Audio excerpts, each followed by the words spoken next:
Well, hey, you guys. Welcome back to another week of the podcast. I am your host, Janeen Alley, and you are listening to Becoming the CEO of Your Life today. And I'm always excited to share my content with you guys and the things that I've been thinking about because it's always made a difference for me in my life. But today, I'm super excited. We are going to be talking about going beyond your why. Your why is definitely important. And this is something that's been kind of a hot topic in the self-improvement space for the last several years, at least, thanks to Simon Sinek and his famous TED Talk.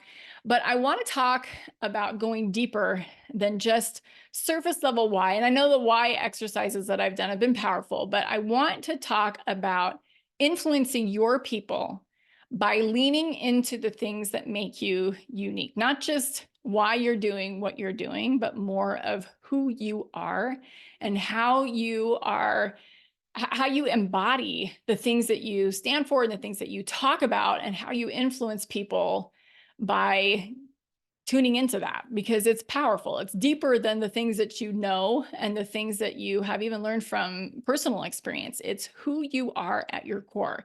And I think that this is often hard for us because this often feels kind of regular to us. I mean, we are living with ourselves, right? All the time, 24 hours a day. And sometimes it might even feel boring to be us. But I want you to see that you are not boring. And this is actually something that is kind of refreshing when people remind me of this, because some of the things that I do feel like are just kind of regular about my life, people are really interested in. Like the woman who does social media for me, a little shout out to Summer right now.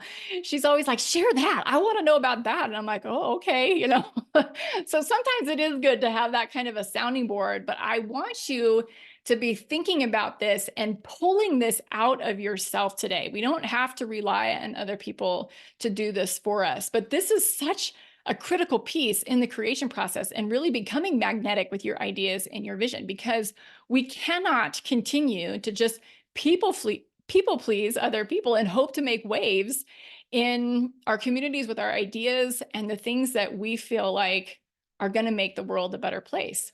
We have to know how to influence people and get them on board with these ideas. And I just want to remind you, you're not here to influence everyone. You are just here to connect with your people. And sometimes this takes a while, and that's okay. You might not know who they are yet. That's also okay, but they will come. And I think what helps us to connect with these people and bring them into our world is when we showcase who we are. And we really set ourselves apart by weaving in certain things into our messaging. And like I said, why we're doing the things that we're doing. But like I said, it goes beyond that. And this does not have to be a scary thing. So if you're just getting a little uncomfortable right now, I want you to breathe easy. This can be very simple. It can feel very natural. It can be very aligned. In fact, it has to be aligned in order for you to really create those connections. So the first question that I have for you today that I want you thinking about is, who are you? And you can do a search for this in YouTube and come up with tons of philosophical videos about this question. But I am not talking about just your name or your origin story today or where you're from. I'm talking about who you are. I'm talking about you kind of underneath all of the brain chatter. I'm talking about you. I talk about you becoming the watcher of yourself. I want you to right now kind of connect with that person. And I want you to think about who that person is. What are some of the things that they see? What are they hearing? Who is the person that hears what you are hearing? Who is the person that is thinking about the things that you're thinking about? Who is that person? Like I said, it's kind of the person underneath it all. And this is what I am referring to when I'm talking about your core, like who you are in your gut. Sometimes in our language, we talk about our soul or our self with a capital S. I've talked about how yogis refer to this aspect of ourselves as the Purusha. We have a lot of different words to describe this, but I want you to think about that today. And sometimes we connect with this part of ourselves through elimination. Like we focus on the things that we're not. I want you to think about who you are in order to create that unwavering conviction in your message and your mission. You have to know who you are. And yes, why you're doing what you're doing is really important, but this goes deeper than that. This is very specific. And so I am going to be actually sharing one tactical strategy with you today. And I'm focusing on one because I'm giving you lots of examples. I'm going to be sharing some examples of my clients and then why this particular strategy would be helpful in those instances. And I'm going to be sharing some of my own personal examples with this today as well. So I was chatting with one of my clients. I've mentioned I have a client right now who I'm working with one-on-one who is standing up a birth center in her community. So right now there is the option for home births for deliveries, and then also a hospital experience. And she wanted kind of a middle ground for women to go, that it was safe, that didn't have the structure and the rules for the hospital environment. And she has been talking about, she needs a team of people to do this. This isn't like a one-woman show. But one of the things that she needed coaching on a little bit ago was, I don't have all of the education. Like, I'm feeling really inadequate to do this because I don't have the business background. I'm not an OBGYN or a midwife. And I was asking her, okay, well, how is that an actual good thing in this situation? I think sometimes we look at these things as a negative thing, but how is this a good thing? Sometimes we become biased because of our own education, feeling like the things that we know are the best way of doing something.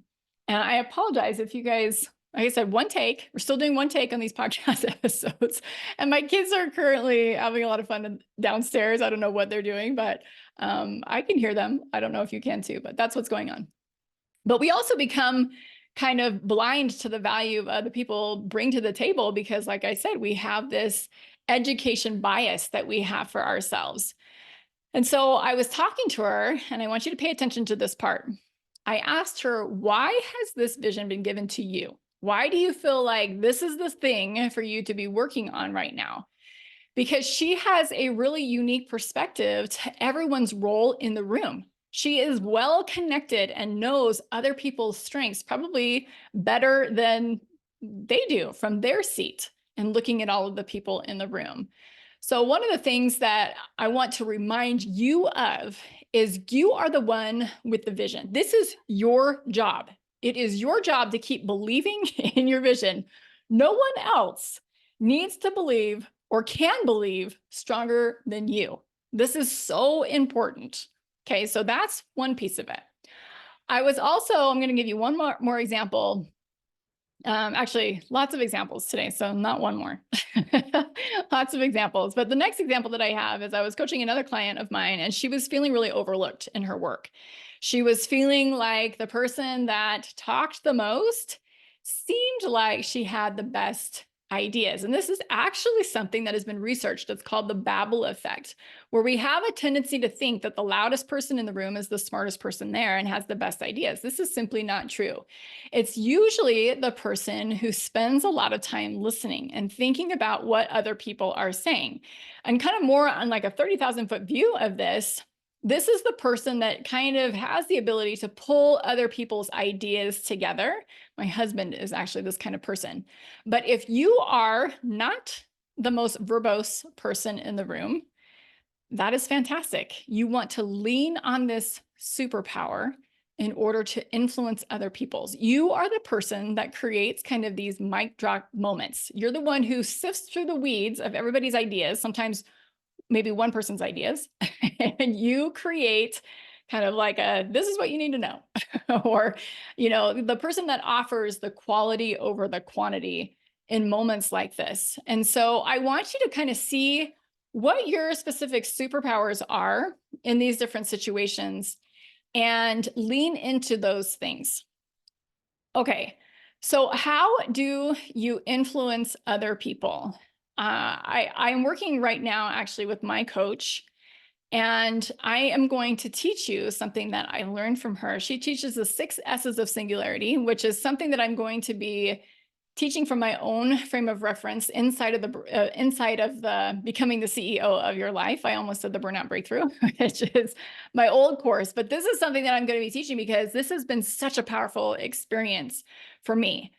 Focusing on the things that really make me different and the things that I feel like I said, might be regular to me, but actually people are drawn to and people want to learn about.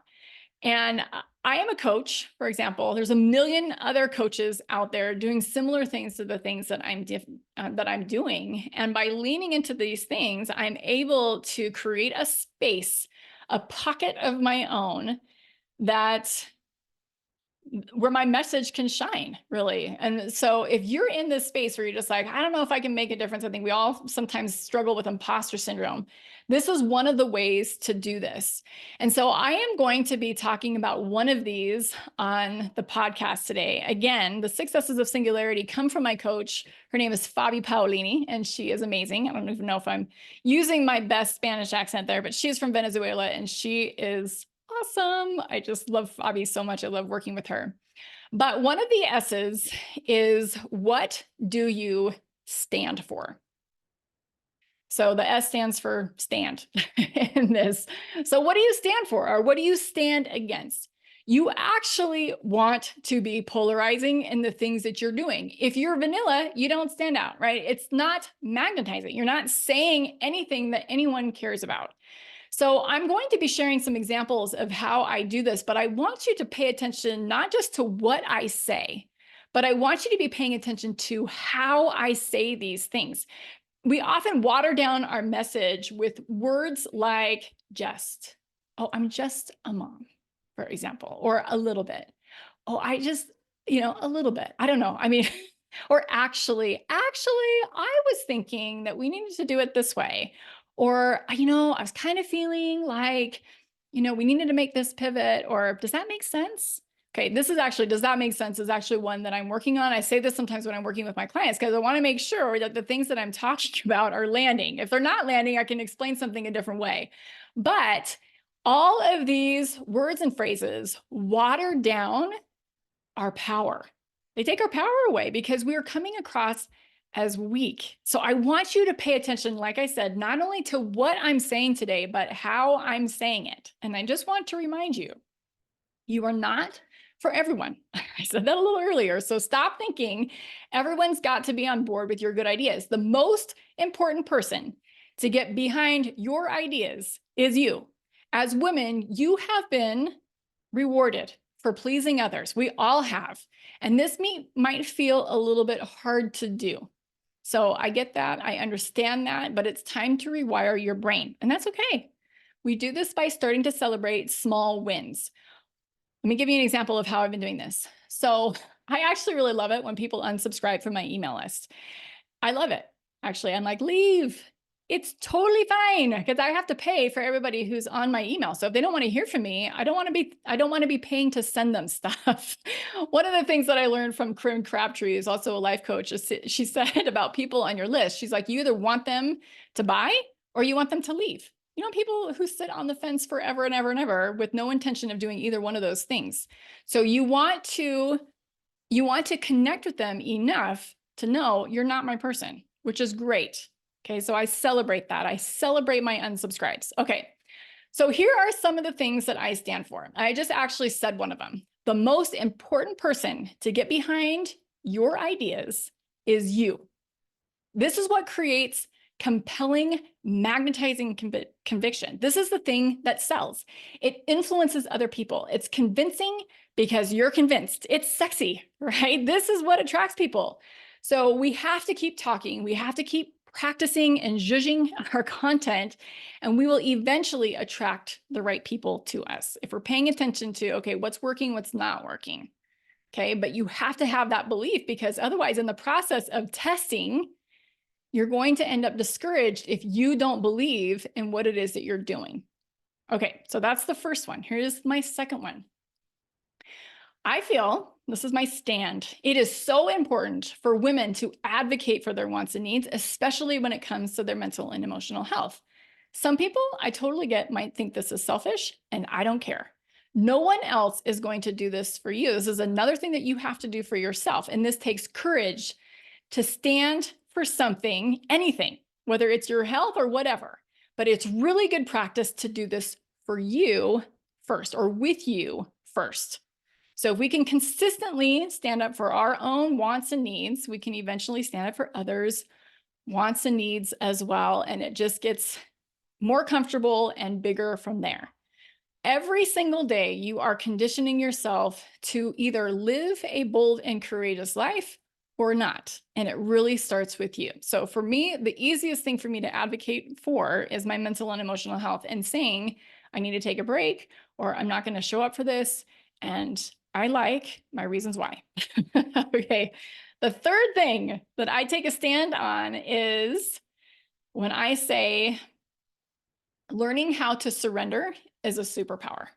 Some people might think this is weak. I've actually had clients that I was working with, and when I was working with this woman, she's like, I actually feel like that's really weak. And that was an honest confession on her part. It's just what her brain was offering her. And we were able to talk about how the energy of surrender is actually very powerful energy. In fact, I think it's more powerful, way more powerful than trying to force something. And I'm going to talk about that in a second. But when I start talking about energy and surrendering and those kinds of things, some people might think it's really intangible or even too woo to pay attention. So it's not important or it's not for them or whatever. But when I learned how to surrender and to stop trying to force an outcome, it really changed everything because it made things so much more free and so much more fun. What matters is how much value you put out into the world, and then you just see what happens. My coach Fabi was just saying, she's like, everything in business is a test. Like you are just constantly testing to see what is resonating, what isn't. So that is your job. Your job is to test. It's not your job to control the outcome, because so often we do something amazing. We think it's so good and we put it out there and nothing happens. By the way, surrendering is also a fantastic way that we learn how to connect to ourselves.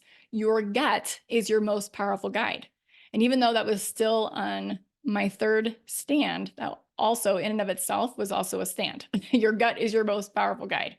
Okay, the fourth stand that I have is energy is a powerful coaching and teaching tool in the work that I do with myself and with my clients. So I am a life coach. I have a certification through the Life Coach School, and yet I don't always coach in that way. I also have a background in yoga, and I love learning all about energy, and I use what works for me, and I love sharing this information and the things that are working for me to help my clients.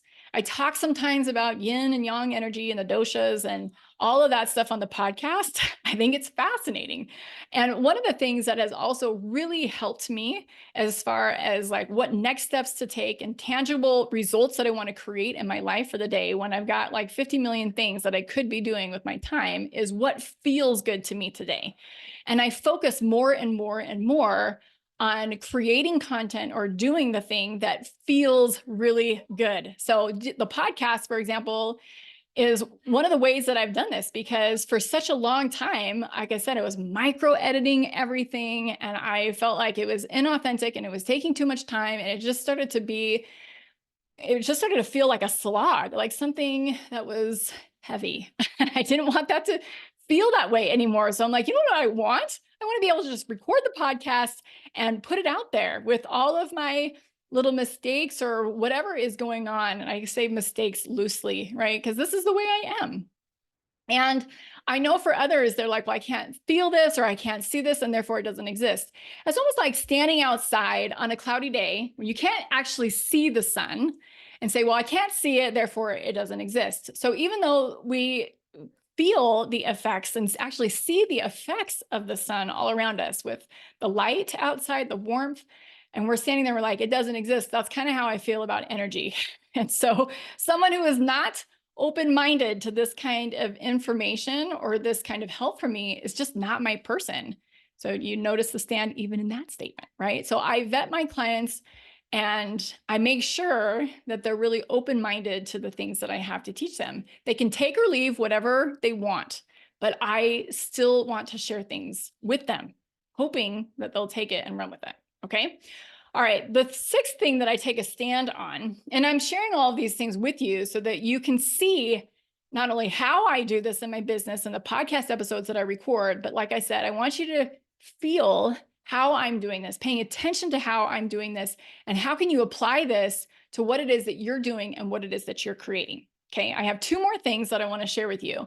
So the sixth stand that I have is every woman at her core has unfailing wisdom that is untapped because She's not sure how to access it or hear it or pay attention to it or nurture it. Okay, when we connect to this, it's much easier for us to challenge authority. We question everything, which is a needed asset in order to become the CEO of your life. Women are not just here to follow along and please other people. That's not why we're here. All right, did you hear that? Okay, kind of going back and forth between standing in my power and teaching at the same time. Okay, so the seventh one that I want to talk about is unapologetic self-trust is critical and often the missing piece to creating freedom and a life that you truly want to live. 100%. Again, this could easily be brushed off by somebody else or ignored by others or looked at as kind of a small thing. But I will probably be preaching self-trust as a hill that I'm going to die on for the rest of my life because I think it's that big. You get to define what success looks like for you. You get to decide how you want to do things. You get to have your own back in the way that you show up. Your life feels so good because you're super aligned, you're energized in the things that you're doing. And because of this energy and the things that you're creating and how you're functioning, like I said, it just feels so good because it's coming directly from your heart. There is power in this energy and saying, this is what I want to do, and this is how I'm going to do it. And I have done this over and over and over again with my faith, raising my kids, deciding to homeschool, with my health, now in my business, and it is freaking liberating. I'm telling you. So that is, oh, I do have one more little one, because I mentioned these are things that you stand for, but there's also things that you stand against. I stand against the hustle harder culture and trying to do it all and living this lie that I'm so busy as a truth. That is something that I stand hard against. Okay, so hopefully you can see how powerful this is. Some of you may have been even a little bit uncomfortable as I was speaking, maybe because of my words, maybe because of my energy, and that's okay. But this is what you want to have. You want to be polarizing. You want to be able to tell your stories and take a stand with intention.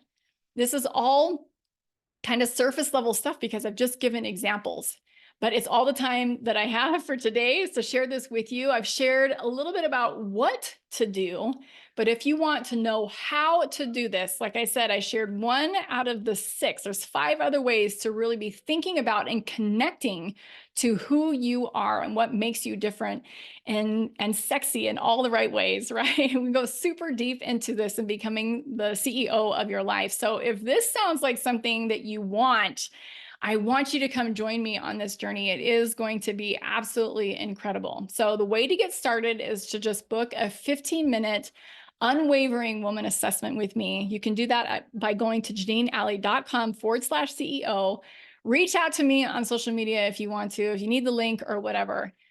But that's it. That's what I've got for you today. If this podcast made a difference, please share, rate, and review the podcast and put it out there. Help me to get the word out to other people. I really appreciate the messages that I've been getting about how much you're enjoying the new content since the new year. It has been so exciting for me to create. So I'm really glad that it's landing with you all. All right, you guys, have a beautiful rest of your week, and we will catch you guys soon. Take care. See ya. Bye.